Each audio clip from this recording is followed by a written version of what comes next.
So I'm very glad to present you Nonna Meyer. So many of you know Nonna Meyer. She will deliver the opening lecture. She belongs to the Center of European Studies of Sciences Po Paris.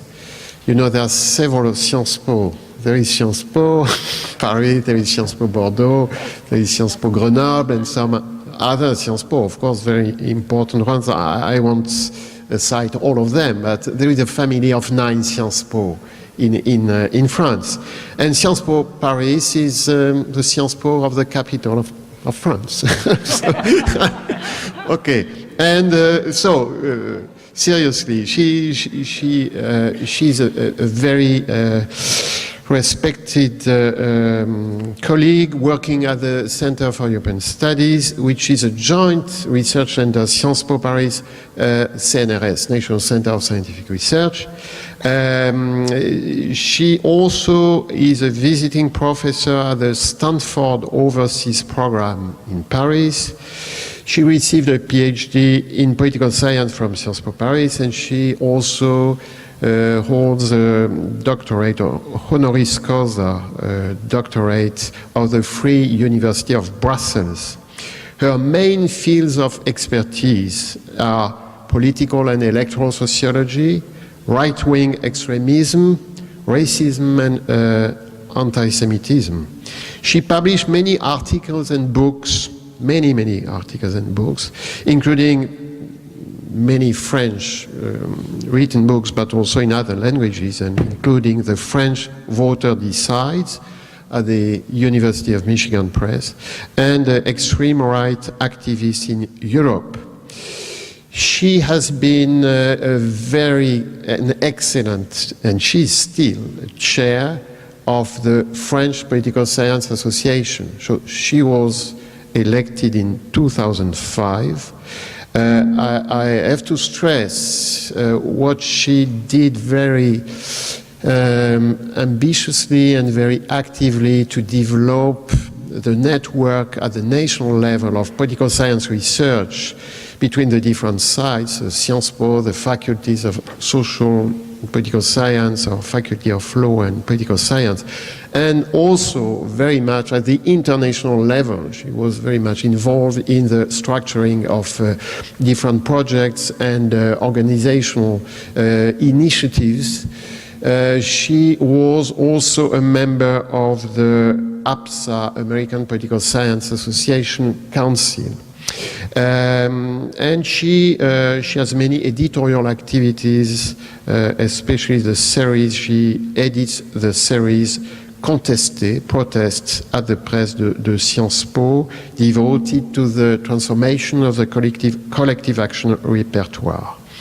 And finally, I would like to mention she's currently focusing her research activities on 2 major research projects, but you will complete if I forget them, some of them.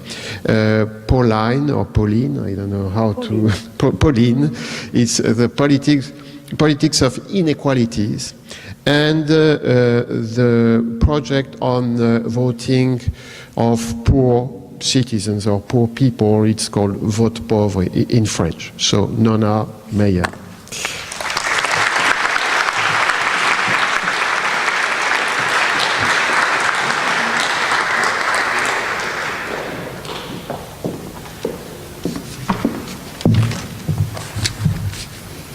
Good evening, you all. I would like to thank very warmly Simona and Vincent of Mannardino of having invited me. It's a great honor and a great pleasure to make this keynote. It's about inequalities. I'll try to move that a little. Inequalities, welfare, and politics, a very vast topic. And as I am asked to go fast, I'll try to concentrate and make a long story short. Inequalities, welfare, and politics. Why inequalities? Because in the OECD countries, inequalities are on the rise. If you look at the 2 last reports, the Growing Unequal in 2008 and Divided We Stand in 2011, one sees that the gap between the rich and the poor has gotten larger, and it has worsened with the 2008 Great Recession or Great Contraction, however you want to call it. And that's the first reason why I wanted to take that subject. The other thing is welfare. Why welfare? There are many reasons for the rising inequality in the OECD countries. There is the rise of single households, unemployment, atypical forms of work, wage inequalities, non-wage income inequalities, but there also is tax and benefits, which are becoming less redistributive. Worse, in some states, the welfare states increase the inequalities between the insiders, those who are in the system with protected jobs and a good social security, and the outsiders. Why politics? Because since the first ages of democracy, inequalities are a political issue. Aristotle, Platon, Plutarch saw in the imbalance between the rich and the poor one of the greatest danger of a republic. And Engel Gurria, OCDE Secretary General, presenting the 2008 report, said the same thing. Growing inequality is divisive. It polarizes societies, it divides region within countries, and it carves up the world between rich and poor. So the question I'd like to answer is, what are the political and specifically the electoral effects of rising inequalities? There are, of course, a lot of books that are just coming out now dealing with the subject, but at a global level. For instance, a book which is going to come out very soon, edited by Nancy Bermeo and Larry Bartels, Mass Politics in Tough Times. Inside you have two very nice chapters, by Larry Bartels one, by Hans-Peter Kriesi the other one, and they do a global analysis of the impact of the recession on the share of the votes for the different governments in power. And they both use different sets of OECD countries, different statistics, but their results, their conclusions are very interesting. They say it doesn't move the countries to the right, it doesn't move them to the left, it's politics as usual, it's just punishing the government in office. That's very interesting, but it leaves you at a very general level. What about the impact on ordinary citizens, and what about the electoral political reaction of those who are really at the bottom, of the very, very poor? So I would like to focus on the very, very poor, those who are at the bottom. I would like to bring the poor back into the electoral picture.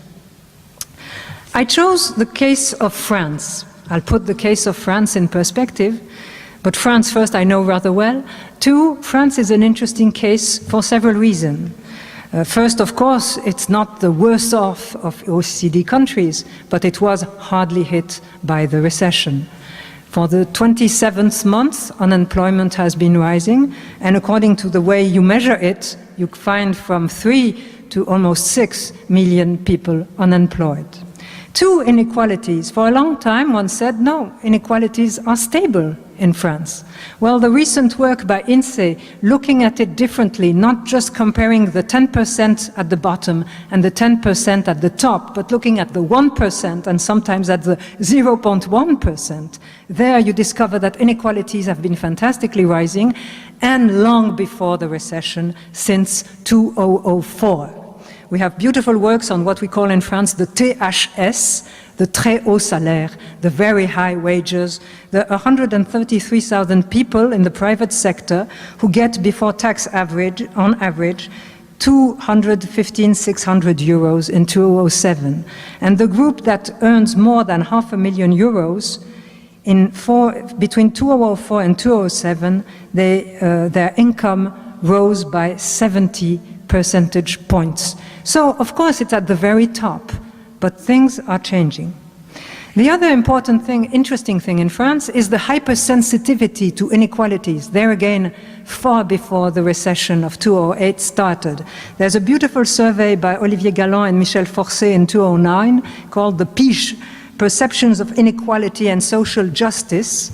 And it shows us that 79% of a representative sample of French adults consider income inequality too high, and 89% agree one should reduce the difference between high and low incomes, and it's exactly the same proportion than 20 years before. And what's more amusing if it's you compare France to the United States, because there was a recent survey by IFOP for the Fondation Jean Jaurès, 73% of the French think they are living in an unfair society versus 46% of the Americans, although the inequalities are far greater on the other side of the Atlantic. Also, as far as welfare is concerned, France is an interesting case because it's a continental welfare system, or corporatist, or whatever you want to call it, and it's fairly generous. It has a rather high percentage of the GNP in 2012 given to social expenses. It's 33.8%, which is high above the average of European Union, the 27, which is 29.1. But it belongs to that group of continental states, continental welfare states, which are the most unequal when it comes to the division of insiders and outsiders. So for that, it's interesting too. I'll draw from the research project called Vote Pauvre. Pauline is finished. Now it's Vote Pauvre, and it's focused on the presidential election of 2012, and it has two parts. One part is interviews with people on welfare, 120 in Bordeaux, Paris, and Saint-Denis, and Grenoble. And the other part is a classical post-electoral survey. I took advantage of Nicolas Sauget's post-electoral election study of 2012, which is on the political economy of the vote, to put some questions into it. And what I'd like to show is that there is something there among the very poor that's interesting to hear. For instance, Leila, a woman in Grenoble, French, 31, 2 children, on social housing, not working. She says, what we really need, it's a président des pauvres, a president of the poor. I think if we put a poor as president, maybe a person poor as a president, she would know what we exactly need. Them, they have the money. Them, they can eat every day. Them, they can even eat caviar if they want. They don't have to worry about tomorrow. They are in suit and tie. We go around with €5 slacks we bought at the supermarket, which will be torn after 5 washings. And our children, well, they just can't. They just can't. So what do we have in there? We have an opposition, us and them. We have rich and poor. And guess how she votes? She doesn't vote. She's not registered. But if she voted, she wouldn't vote for Sarkozy, le président des riches. She would vote for Marine Le Pen. So that's what, in there is what I'm going to try and talk about. In how many minutes do I have left by now? 20 minutes. 20. Oh, that's enough. 20. Thank you. So I'd like to make 3 points. First, definition, what's a poor? 2, hypothesis. What do we know about the relation between poverty and votes? 3, what do we find with that Vote Pauvre 2012 survey? What's a poor? There are 500,000 ways to define a poor. Georg Simmel will tell that it's people who are assisted, that it's the institution that creates the poor, that a poor worker is not a poor, he is a worker first. And if we take that definition, we have in France 3.7 million of people on welfare with the famous RSA, the latest minimum wage benefit, with a part which is activation, promotion of work, RSA, Revenu de Solidarité Active, active solidarity. And for a person alone, if it's just the minimum income, it's 474.93 euros. That's the kind of people we interviewed. Now, another way to define the poor is income. And the poverty threshold, 50% or 60%. Well, if you take the 60% threshold, then in France, poverty is on the rise. Before the recession, it was around 12.6. Now we are at 14.1%. That means a lot of people if you take that definition. But monetary income is not enough. There are many ways to be poor. You can have an apartment, and then even with a low level of income, you're not poor. And there's the way you live. There's the European Union Silk survey and her indicator of deprivation, saying what's important is, can they pay their rent? Can they face unexpected expenses? Can they afford to go on holiday, a car, a telephone? So we must have a multi-dimensional vision. So I'll go quickly. There's also unemployment. There's also the working class, the disaffiliation, the disaggregation, the unknitting of what used to be the poor by excellence, the working class, with the process of deindustrialization. Now, since the end of the 30 glorious years, it has been slowly disaggregating, and there's a lot of work in France, Robert Castel, Serge Pogam, that have studied that for the last 50 years now. That's another way to define the poor. And there's work about, with the French INSEE, with the idea that now we have a new class of unskilled workers. Half of them are manual workers, the others are routine, non-manual workers. The first group, men, essentially, the second group, women. But that means that the borders are changing. Then, and I'll go very quickly, we have the debates now about insiders and outsiders, for all this work about the age of dualization, the way welfare systems create inequalities. And if we take the book by Emmenegger, Hausermann, Pallier, and Celeb-Kaiser, The Age of Dualization, the estimation of the proportion of outsiders in France and in the continental system is around 43%, which is enormous.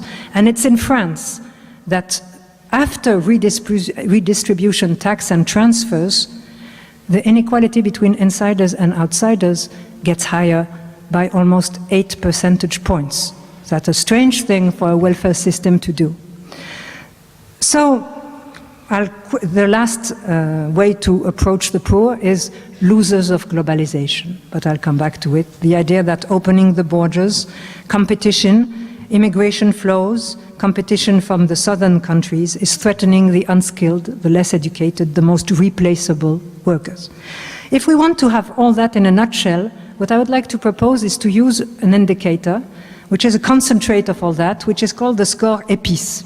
Nothing spicy about it. EPICE means evaluation of precariousness and inequalities in health centers. It was devised by the Social Security to identify the most fragile people.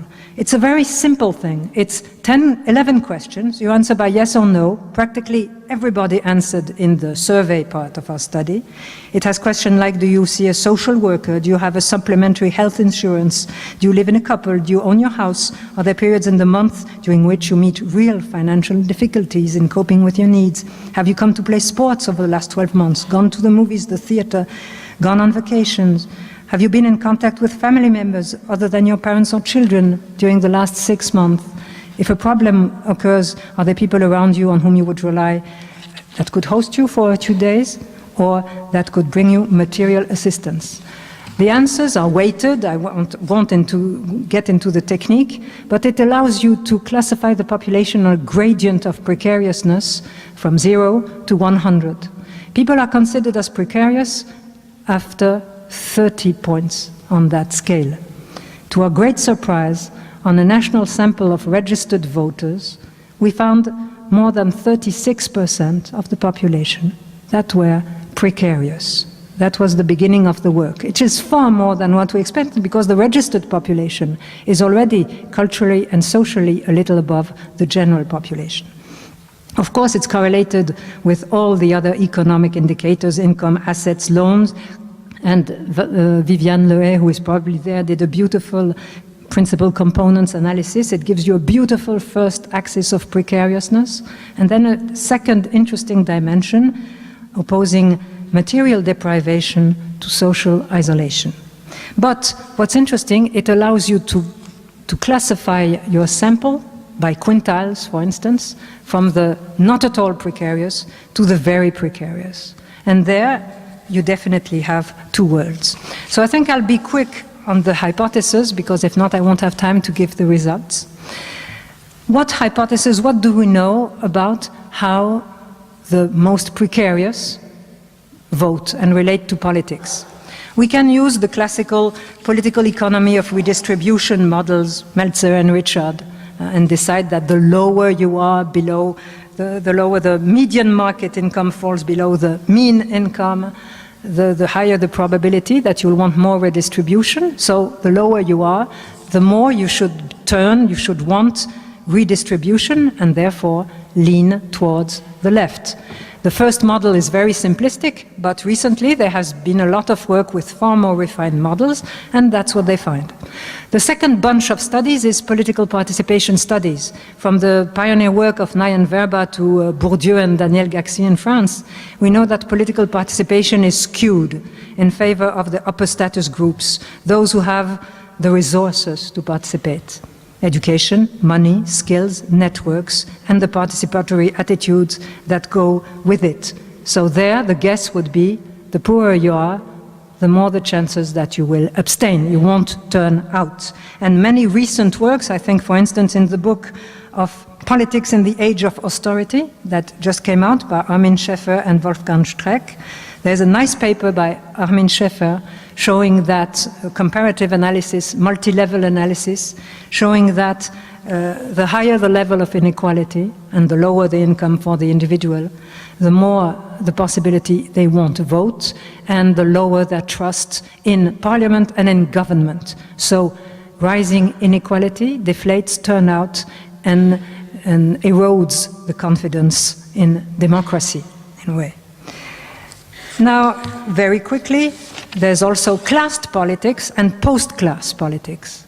There was a time where Lipset could put as a rule that class struggle was the really important factor. I quote, in virtually every economically developed country, the lower income groups vote mainly for parties of the left, while the higher income groups vote mainly for parties of the right. That time is no more.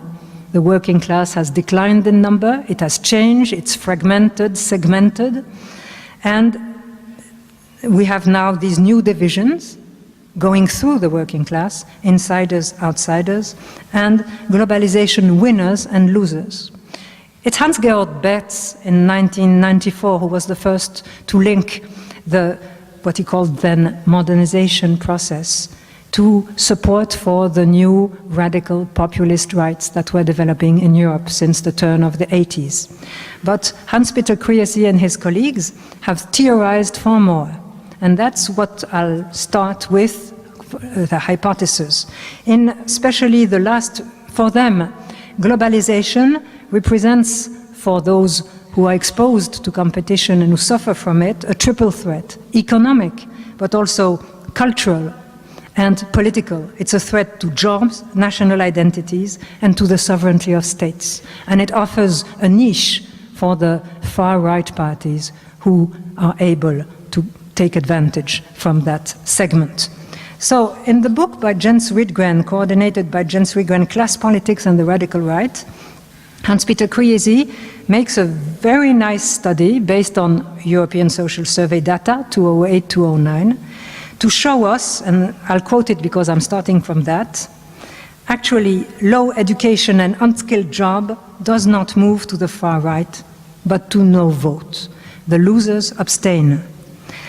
The typical extreme right voter disposes of an intermediate level of education, belongs to the manual working class, and is not disinterested in politics. So that's what we are going to try and check. Is it mainly apathy or far-right support?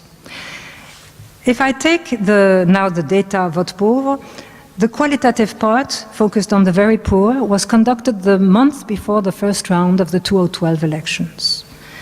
And it's people taken in charge by charities and social services. I worked personally with the Croix-Rouge, the Red Cross, and with the Petits Frères des Pauvres. And we lined up with the Croix-Rouge people in line for the food parcels, and we went to the refuge, the day shelters for the Petits Frères des Pauvres. And we spent a long, long time. That's the kind of study where you just cannot come and go. And these people on the famous score EPIS, in the sample, the average is 24. In this sample, it's 60, and in Seine-Saint-Denis, it's up to 76. It's really people who are economically insecure, way below the poverty threshold. Then after the second round, we did a standard post-electoral survey, Nicolas Sauger's. We had a little over 2,000 interviews, and we put into it the famous score piece. So very quickly, what do we find? Well, the relation to politics is less grim than one could think. Of course, if we take the survey, if we take the non-expression of a political preference, when you move from the first to the fifth quintile, from the not precarious to the most precarious, you multiply by 3 the rate of no turnout or abstention. And there is a specific effect of precariousness after controlling all the other variables that usually explain voting turnout. You have a statistical specific effect of the score épice. Now, if you turn to the first reaction, then is apathy, political apathy. Then if you look at votes, support for the candidates in the first round, Sarkozy, Hollande, even Marine Le Pen, once you've controlled by the usual variables, there's no effect of precariousness. But there is in the second round, when they have to choose between left and right, Hollande and Sarkozy, then the precarious choose the left. That means the left still wins their hearts when you have to choose between left and right. And now what about Marine Le Pen? Once controlled by all the other variables, there's no specific effect of precariousness. Hans-Peter Kresi is right. But we had an indicator of attraction for Marine Le Pen and a party, sympathy for her, for the party, wishing her to be elected. On that indicator, the precarious get by far the highest score, and if you make a regression there, precariousness is a statistically significant variable. So there is a potential electorate there, even if it doesn't turn out at the polls. But the score is very useful to break down the category of the working class. And there it meets what Hans-Peter Kresi has found.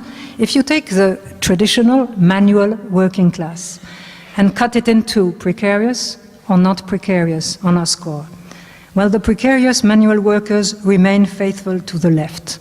More than half still support the left and voted for Hollande as soon as the first round, compared to 39% of the non-precarious manual workers.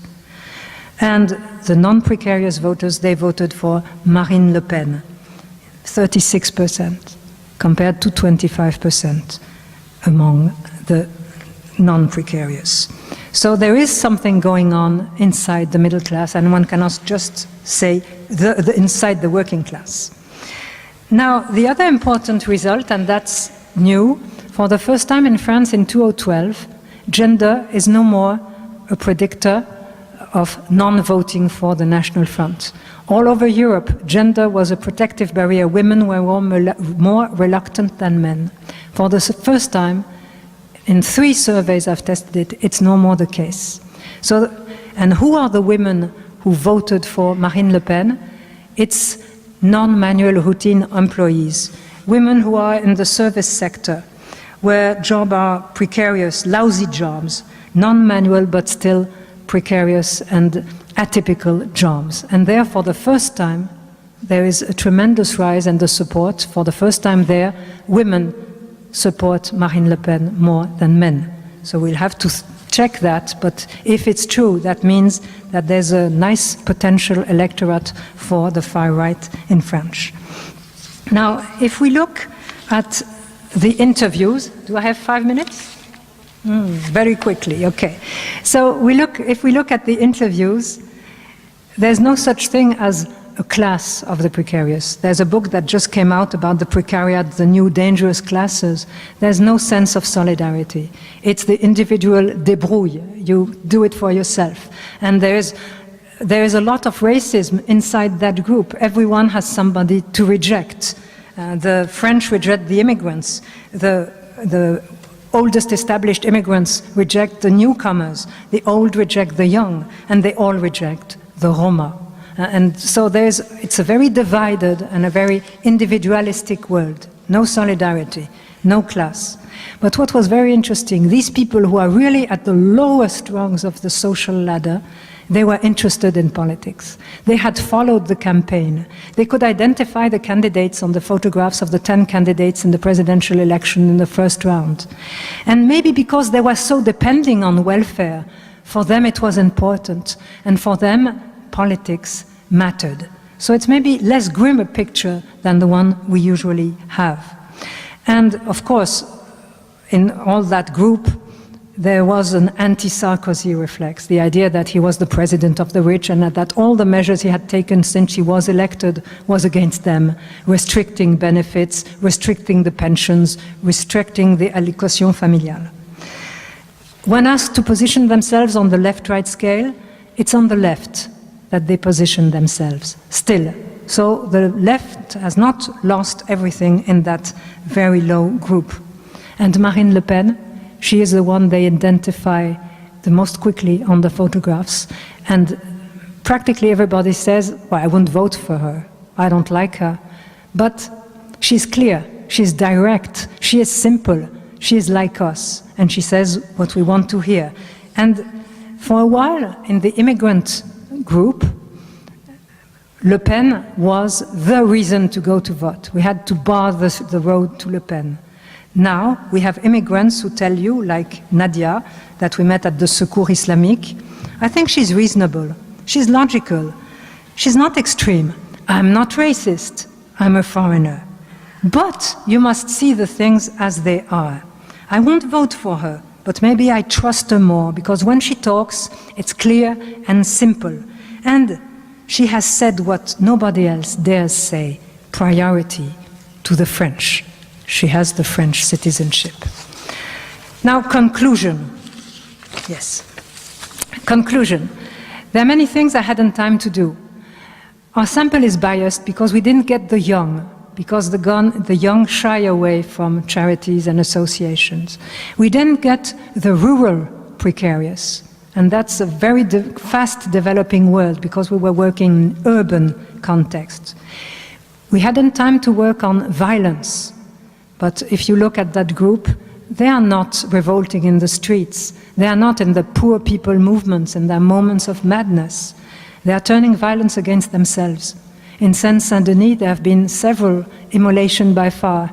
And one of the people we interviewed went to the town hall with a can of oil and matches, and he threatened to blow himself up if he didn't get the lodging he was asking for a month, and he got it. But it's not violence and revolt that we find there. There's such insecurity that it's just surviving in everyday life. But what was really important is that they had kept that link with politics, and it would be very easy to bring them back into the electoral picture. And there is an experimentation going on done by Céline Braconnier, who is working with me on that project, and Jean-Yves Dormagin. They're doing experimentations on the kind of one done by Donald Green and Gerber in the United States. They explain that the big problem for not voting in France, it's not so much that you are not registered, is that you are mal inscrit, badly registered. You've moved, and you haven't the time or the money or the energy to go and change your papers. So they made a sample. Part of the sample of these mal inscrits, they just had a gentle reminder that the elections were coming, and that's the kind of things one should do to be registered properly. And the other groups, and it's 38,000 people, so it's a nice sample. The other group, they came with the papers, and they helped them register. And once registered, they voted in exactly the same proportion than the people where there had been no intervention. So things could be done there. Now, well, I think I'll just stop there if we want to remain in time, but it's a plaidoyer to bring the poor back in and to use that indicator of social precariousness. Thank you.